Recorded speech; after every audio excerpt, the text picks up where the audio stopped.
Hi. You ready for the big reveal? Ta-da! This is my room. My new, I guess, layout. It's hard to tell, but this right there is actually a lot of space. That's not mess, that's actually the dog bed. See, there's a toy right there. It's kind of hard to see with this camera because it doesn't do well with low lighting conditions. So give me 1 second. And there we go. I apologize for the noise now, but I had to raise my ISO. Otherwise you wouldn't be able to see this. There's my ring light. I was really happy how I was able to get it right there. But yeah, this is a loft bed. It's basically kind of like a bunk bed, except the bed is on the top, while the desk is at the bottom. We don't talk about the cords, so ignore the cords. Just ignore them. We don't talk about them. Okay? There's too many. Too many cords everywhere. Again, I am a very destructive sitter, somehow. I don't know how or why, but again, this is another chair I've ruined by just simply sitting on it. I don't know why, but this is the second chair where this has happened. Most of the things here are kind of temporary. Let me just spin this out of the way. That's the PS2 I told you I had. It's kind of hard to see. Focus. There you go. Right there's a PS2. I do plan to record games off of that. I know how to, I just need to make sure it actually works. I mean, I know the system works. I just need to figure out the recording method for it. And I don't have 2 monitors. You dumbass. Let me rephrase that. I have 2 monitors, but it's not a dual monitor setup. There's a computer here, and a computer here, with a mouse on it, because it's currently dead. Now you're gonna have to give me a second while I set this up, because it's gonna be a little bit for it to start up. But what I'm gonna show you is probably the coolest thing I've ever done as a recording method ever. Sorry for shaking the camera, I'm just excited, okay? So I'll see you in a bit. Alright, both computers are booted up, and I wanna mention that the program I've been using before is a program called Action. And let me darken this a bit for you. Program called Action. See, I always have it used set to screen record, and this is what I'll be using to record because it was the most efficient on hardware. This provides the less performance decrease when recording a lot of heavy games, but again, it's not perfect. A lot of very demanding games, this would sometimes struggle.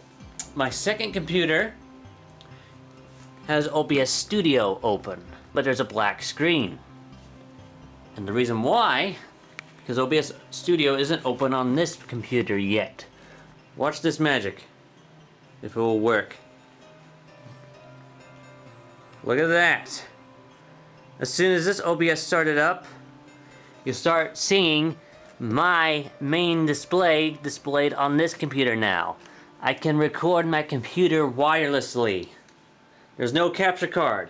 And this is the best method because I don't have to worry about the limitations capture cards have.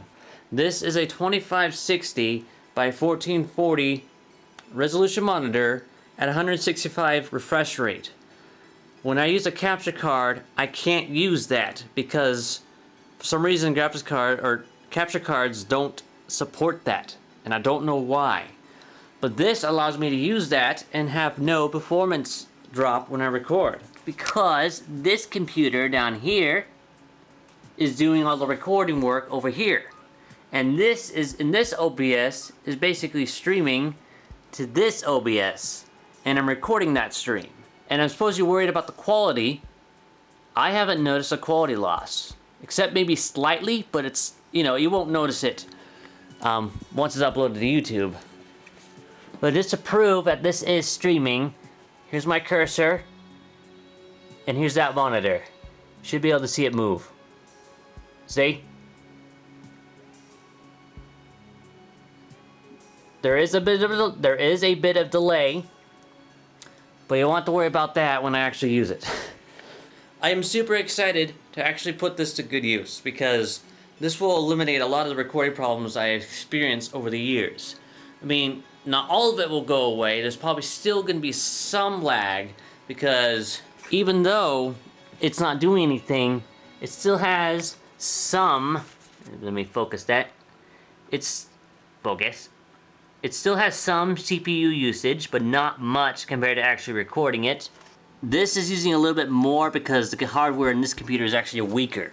The hardware in this computer, my main computer, has an AMD Ryzen 5 3600 XT CPU and an RTX 3080 GPU. No, I'm not going to upgrade to a 4000 series at this time. I have no need to. This computer is much older, has much older hardware, as it has an AMD FX 8370, which has 16 cores, I think, and a GTX 1060. Yeah, 1060, 8 gigabyte, I think it is, whatever the highest gigabyte one was at the time. That's what's in there.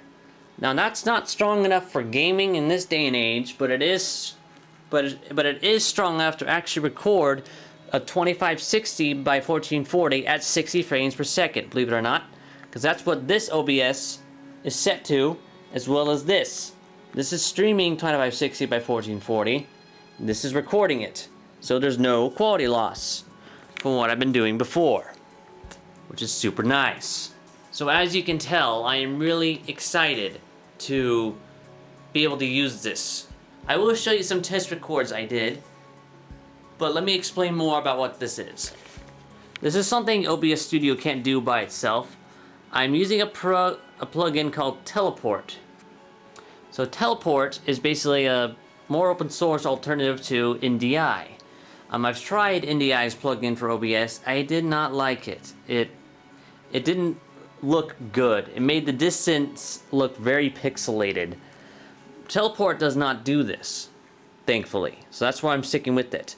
But what's cool is that Teleport is streaming the video and audio to this, and I'm also using Teleport to, if you can read these here, to record my other audio outputs as well, such as Discord, the main capture, which is the game audio, and my microphone, all still separate and wirelessly transmitted. It's really cool. It's really cool. I'm very excited. That's basically my setup tour. I know it's not really a whole lot, but I don't really have a lot to show because it's still kind of a temporary setup. I haven't really gotten the way I want it to yet, but it's a work in progress. I know it was a bit messy, but again, it's temporary. So without further ado, here's some test records if you want to see it. As you can see here, the recording seems to be pretty good. However, one thing you need to keep in mind is that there is some bias going on here. Because this is uploaded to YouTube, YouTube's own compression algorithm would have degraded this. So any noise you see is from YouTube, not the recording, as I watched the raw recording. One thing I did notice though, it does seem to be a bit stuttery, and I might need to turn down some settings, but overall this is pretty watchable. It's not as smooth as I would like it, but it looks like I'm going to do some more tinkering. Even the foliage, which normally becomes pixelated, is still clear. Well, I'm not sure how YouTube's going to handle that, but yeah, overall, it seems to look pretty well, and there's no performance loss. Any major lag spikes you see in this recording is from the game itself, not the recording, which didn't used to be the case in my old method. So yeah, I am pretty excited for this. The in-game audio is also being recorded through my recording computer as well, so even the audio remains in sync. My other audio becomes out of sync eventually, but you guys won't experience that in post, as I should be able to fix it in the editing process. Now we're going on to Teardown. I never made a series on this, if you were curious. Now, one thing I noticed in particular about this recording is that the frame rate drops at certain points and then rises back up. I do not know the direct cause of this, but I did not see this in the actual game, so that tells me it's entirely on the recording side. OBS never did display its encoder overloaded warning it sometimes does in high demand recordings, and it can't keep up. That never showed up, so that tells me Teleport might be struggling to keep up with this, which means I have to lower the quality of Teleport more, which will degrade it more, but hopefully not too much. And hopefully this is the only game that does that. But it looks like I have to do some more testing to make sure I get this right. Aside from that, the audio remains in sync. Everything is clear. The debris flying by does not cause any type of pixelization, not even the dust particles. And overall, it stays pretty clear. So I think I have a good setup going here. I just need to fine tune it some more to get everything as smooth as I want to. So this is the end. So this is pretty much the end of my video and setup tour. So thank you all so much for watching, and I hope to see you in the next video. See you then.